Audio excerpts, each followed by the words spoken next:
Bismillahirrahmanirrahim. Assalamualaikum warahmatullahi wabarakatuh. Selamat pagi semuanya. Salam sejahtera untuk kita semua. Kembali lagi pada kegiatan pembelajaran bahasa Indonesia.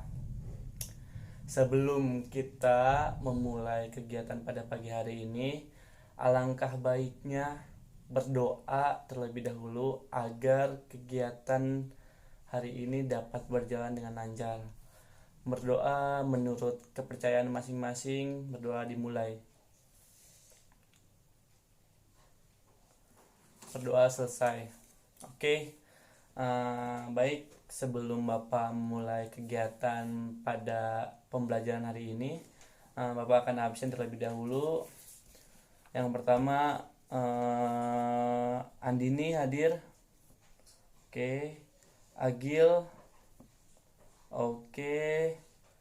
Ajahra, oke. Bayu kemana? Alfa ya, oke Alfa. Yang selanjutnya Cynthia hadir. Jaskia hadir. Jalva kemana? Sakit suratnya? Oh, oke. Ada. Oke. Baik, ada Alfa satu, yang sakit juga ada satu. Oke. Kita mulai kegiatan belajar pada pagi hari ini. Sebelumnya Bapak ingin nanya pada anak-anak semua, apa sih yang kalian takutkan pada masa depan? Oke, mungkin sebagian besar kalian masih bingung dan takut akan masa depan. Sebelumnya Bapak punya pernah dengar kata-kata dari tokoh dunia yang bernama John F. Kennedy. Beliau adalah mantan Presiden Amerika Serikat. Beliau mengatakan, anak-anak adalah sumber daya yang paling bernilai dan mereka harapan terbaik untuk masa depan.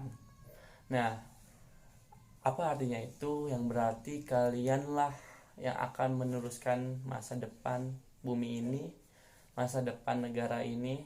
Maka dari itu, agar masa depan kita semua, harapan kita semua dapat cerah dan dapat baik seperti itu, kalian harus fokus akan pembelajaran, cita-cita kalian, jaga lingkungan, jaga pergaulan, jaga moral, jaga semangat kalian untuk meraih cita-cita.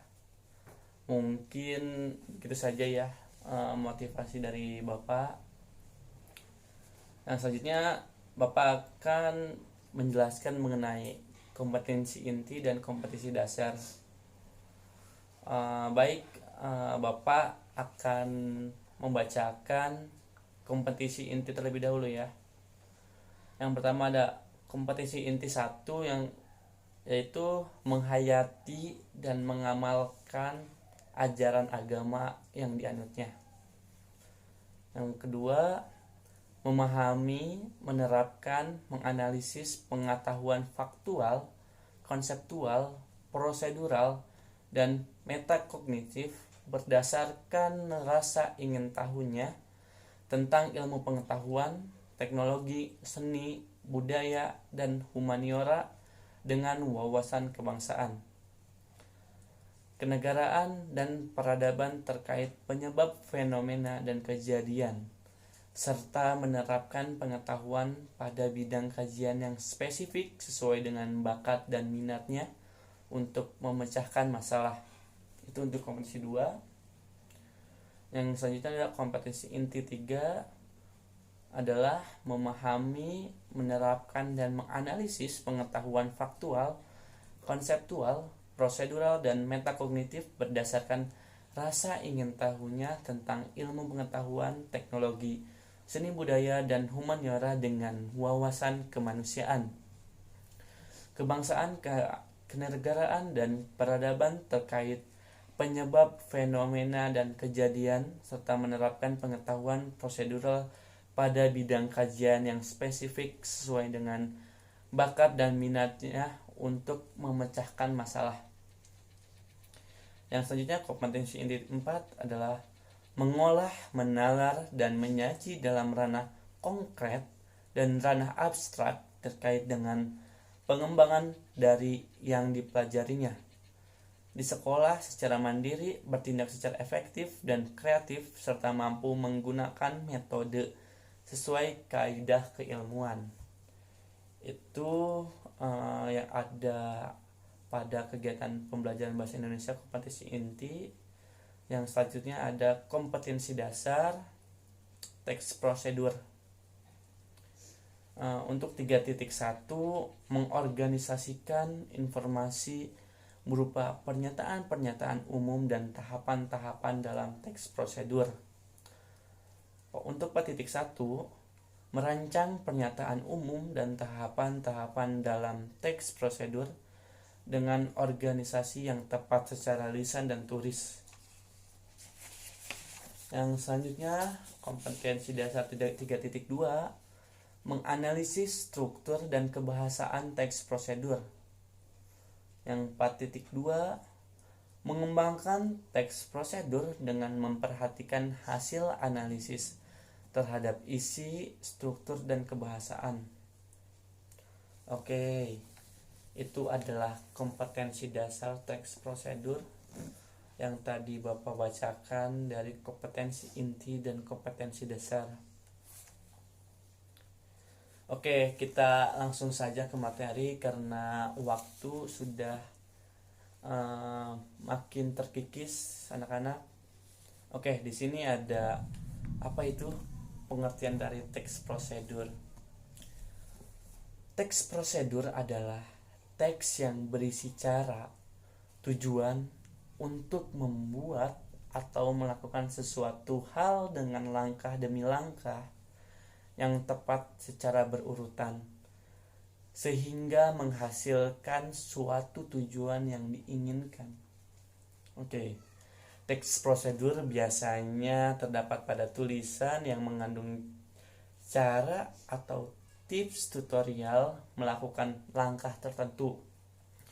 Di dalam teks prosedur terdapat kata imperatif atau kata perintah untuk melakukan apa yang dibahas pada teks agar si pembaca melakukan apa yang diperintahkan pada isi teks tersebut.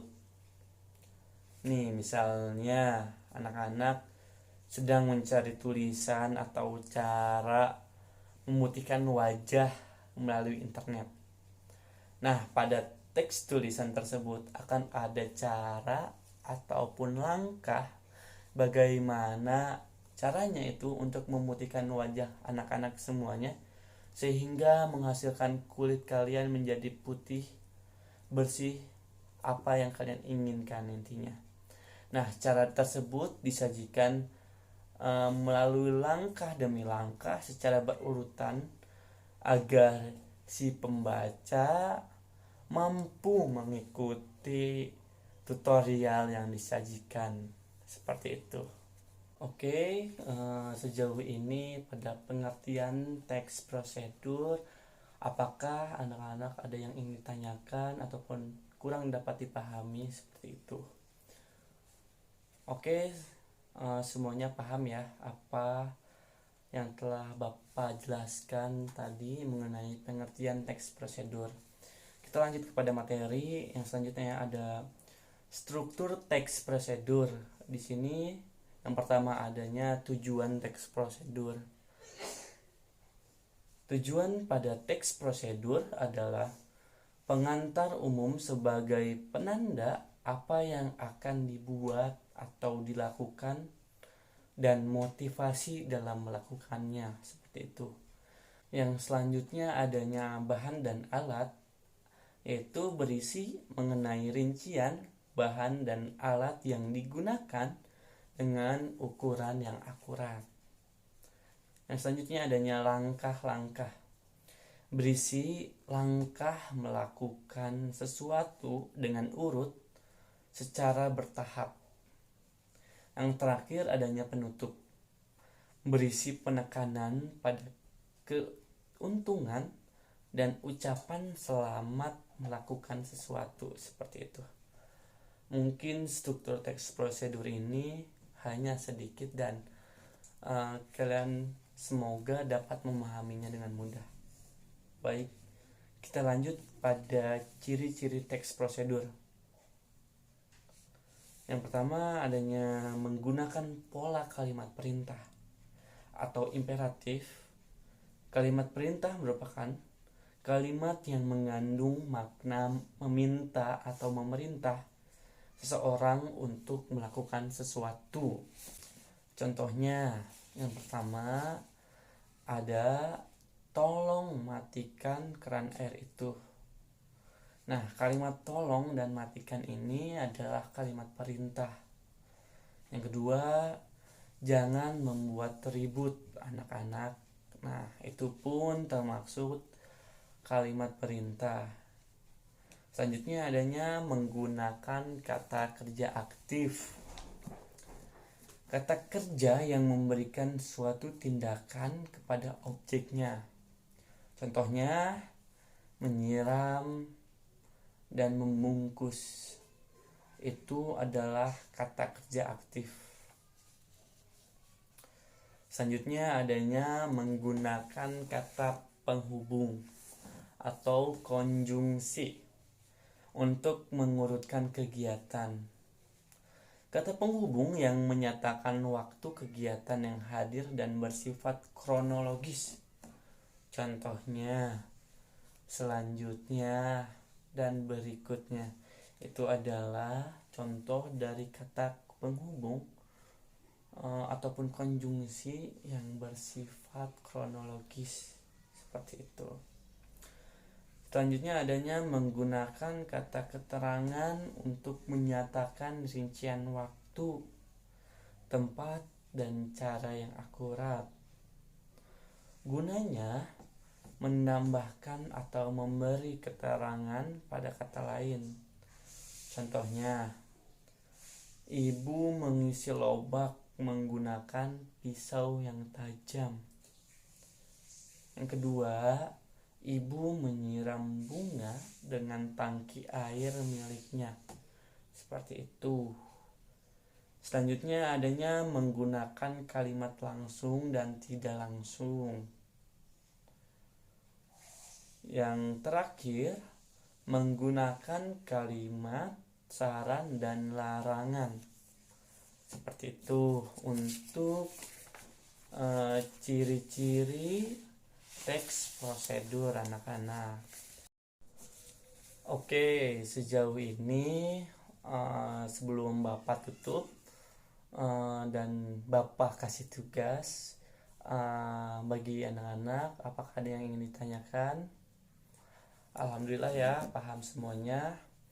Nih, untuk semuanya agar kalian dapat mengulas materi lagi, karena Bapak yakin kepada kalian bahwasanya salah satu cara untuk kalian dapat membaca ulang materi atau pembelajaran adalah dengan memberikan tugas. Jadi di sini Bapak sudah menyiapkan 5 soal yang kalian harus isi. Ini adalah PG dan untuk pengumpulannya minggu depan. Baik, di sini Bapak akan menyerahkan soal ini untuk difotokopi kepada sekretaris kelas. Silahkan untuk diambil seperti itu. Dan untuk pengisiannya tidak boleh menyontek. Kalaupun kalian ketahuan menyontek, ada sanksi dari Bapak, seperti itu. Baik, mungkin kegiatan pembelajaran pada pagi hari ini sudah selesai. Mohon maaf apabila ada kata-kata yang kurang berkenan dari Bapak. Wabillahi taufiq wal hidayah. Wassalamualaikum warahmatullahi wabarakatuh.